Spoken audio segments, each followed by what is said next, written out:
Hello everybody, welcome to our next assembly about new beginnings. And I'm going to tell our year 1 children a story. We're going to tell our year 2s and 3 children a story this afternoon, and we're going to use this for our Friday challenge too. The story is about a huge and horrible beast, okay? A huge and horrible beast, and it's about a young man, and the young man's name is Zé, and Zé lives in Brazil. Zé lives in a small village in Brazil, and when Zé reaches a certain age of 11 years old, he has got to go off and seek his fortune. Do you want to know what a fortune is? What's a fortune? What am I looking for if I'm looking for my fortune? Looking for lots of what? What am I looking for as a fortune? Do you know what I'm looking for? Wealth. Oh, that's a very good word. Yes, we're looking for some wealth. What else are we looking for? Well, I might have to be brave to look for my fortune, but I'm looking to find lots of treasure or money or something that makes me rich and famous. So I'm going to go and find my fortune. And Zé was challenged by his dad. At 11 years old, Dad said, Zé, it is time. Take my hat. Off you go into the big bad world on your own and find your fortune. Don't come back here without your fortune. I don't want you back in the village until you've successfully found your fortune. And Zé said, okay, I'll do it. But the thing you need to know about Zé is he wasn't all that, well, he hadn't had a school like Brixton to go to. And as a result, some of his learning wasn't sticky enough and he didn't remember everything. In fact, if you said to Zé, how do you spell your name, Zé? Which really, when you think about it, it's quite an easy name to spell, isn't it? We just use our phonics. His name is spelled Z-A-Y. If you said, Zé, how do you spell your name? He would say, P-X, hashtag, not too sure. If you asked him how to do a simple addition, maybe like 1 add 2, he'd scratch his head again. Oh, 1 add 2. Oh, maybe J? Ooh, not too sure. So he's missed out on some learning. But Zé was brave enough to go out into the world. And his dad gave him one piece of advice before he left. He said, son, when you go to find your fortune, if you see something you think might be useful, pick it up. You never know when it might come in handy. It was raining when Zé set off. It wasn't a very typical Brazilian day in the rainforest, but off he went. He went off to start searching for his fortune. He looked high and low. He said, where could a fortune be? I don't know. And he came to a river. He crossed a river. And then he noticed something in the path in front of him blocking his way. It was a long, twisty creeper that had fallen down from a tree. And Zé said, Dad did say, if you find something, it might be useful, pick it up and keep it. Keep it for later. So he rolled up the twisty creeper that had fallen from a tree. He put it under his dad's hat and he got ready to take on the next stage of his adventure to find his fortune. So off he went again. Can I find my fortune? It must be around here somewhere. He had a really good look. He wasn't really sure what fortune was because remember, he's not all that bright, but he knew it had something to do with maybe treasure or money. He was having a good look and then he came to a large wooden gate. A large wooden gate in the middle of the road. Well, Dad did say if you find something it might be useful, pick it up. I don't think it'll fit under my hat, but he kept hold of his gate and off he went again. What will I find next? Oh, I hope it's my fortune. I've been looking high and low for my fortune. Let's see if I can find it. And then in the path in front of him, just staring up at him innocently, was a pig. A small piglet. What Enid Blyton would have called a pigling. A small piglet just stood in front of him on the path. And they looked at each other. And Zé thought, well, Dad did say if you find something, pick it up, it might come in handy. So he did, he picked up the pig, put the pig under the other arm, with his gate and his twisty creeper. That'll help me, off I go, find my fortune. So he took his pig and his creeper and his gate off to find. And after a whole day of searching, he was exhausted. As you can imagine, he was absolutely exhausted. He was pooped. He was hungry. He was really thirsty. And he said to the pig, we're going to need to settle down somewhere. I must get some food. And at the edge of a clearing, he saw an old wooden house. Bravely, because we know he's brave, he's not too bright, but he's brave, he knocked on the door of the old wooden house. And an elderly woman opened the door to the house, and she had lots of children, about your age. About 14 children she had behind her, hiding amongst her skirts, looking a bit shy and nervous. And she poked her head out through the door. And Zay bravely said, "Excuse me, I'm exhausted. I've been searching for my fortune all day. I need somewhere to sleep. I need something to eat and something to drink. Please, could you let me come in for the night, just to have a little glass of water, perhaps a few beans, and to stay the night and rest up to find my fortune tomorrow?" The old lady just poked her head out a tiny bit more. "No! Go away!" And slammed the door. Oh, Zay was devastated. He was starving. He was exhausted. He had to get somewhere to stay, otherwise he'd be out on his feet. He bravely knocked on the door again. She opened the door. "What is it now?" And he explained again how tired and how thirsty he was. And the old woman scratched her head. And one of the children tugged on her skirts from behind her and made a pointing action towards the back of the house.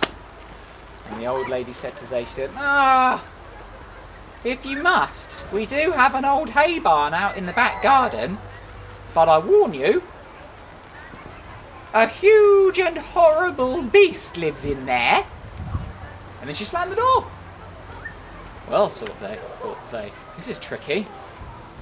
I am exhausted, but I don't like huge and horrible beasts. But I'm not sure I can go a single step more without a rest. So he made the only decision he could. He went into the old hay barn round the back of the house. He crept in through the front door. It opened with a loud creak. He looked at the pig, who gave him back a worried expression. And there was lots of straw all over the floor. And then there was a hayloft.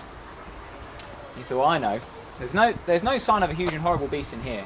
Let's settle down for a rest in the straw for a few minutes, and then we'll see if we can find some food. So him and the pig, they settled down on the straw. He used his gait to make one side of his bed. Told you they'd come in useful. And he tried to drift off to sleep. And just as Zay was about to nod off, he heard a noise. "I am a huge and horrible beast!"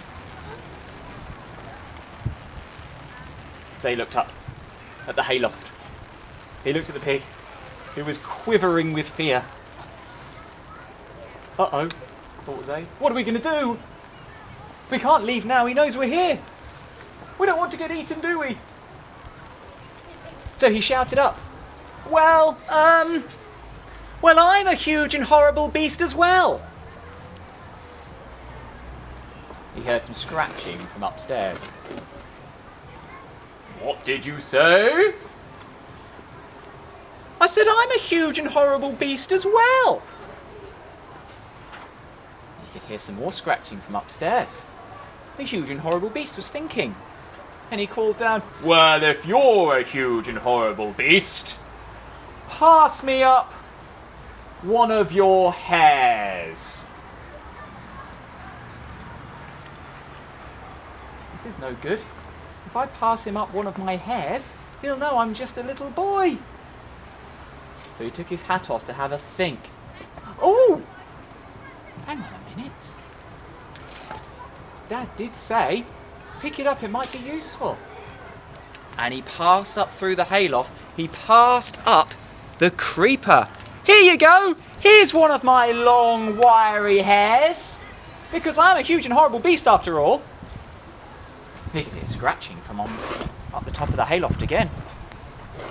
The horrible beast was thinking, "Well, if you're such a huge and horrible beast, pass me up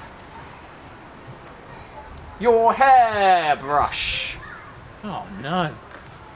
If I didn't even bring my hairbrush. I don't usually take care of my hair. What could I bring? And he saw the gate. Well, that looked a bit like a hair comb. Yeah, that looked a bit like a comb for your hair. I'll pass that up. "Here you go. Here's my extra large hair comb to brush my hair with." He was starting to feel a bit more confident now. More scratching from upstairs. Well, if you really are a huge and horrible beast like me, then pass me up one of your nits. Zay thought for a minute. Now, obviously, being a 10-year-old boy, his hair was covered in nits. He had plenty of head lice. If I pass him up one of these little critters, he's going to know I'm just a little boy. What on earth am I going to do to make him think I've got extra large nits?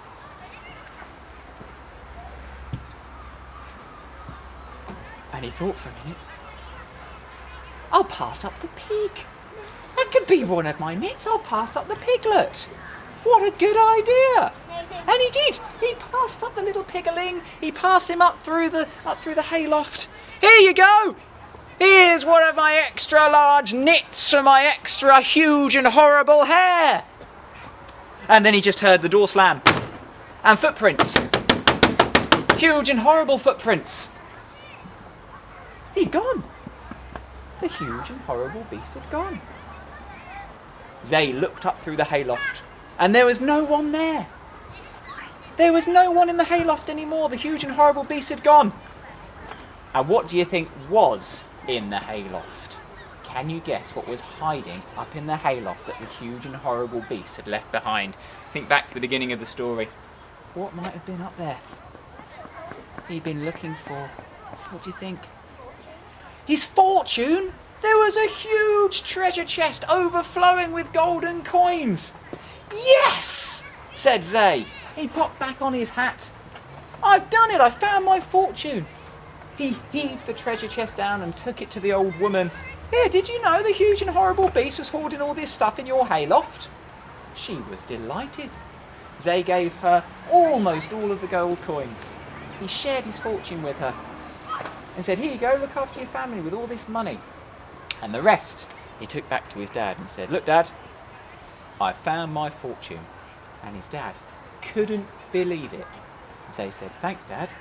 Because of your advice, I was able to defeat a huge and horrible beast using nothing but one of my hairs, a hair comb, and a nit. And his dad, as you can imagine, was speechless. Thanks for listening to my story today. We're going to put it up for the Friday challenge, and there'll be some really good questions to go with it as well. Thank you, everybody.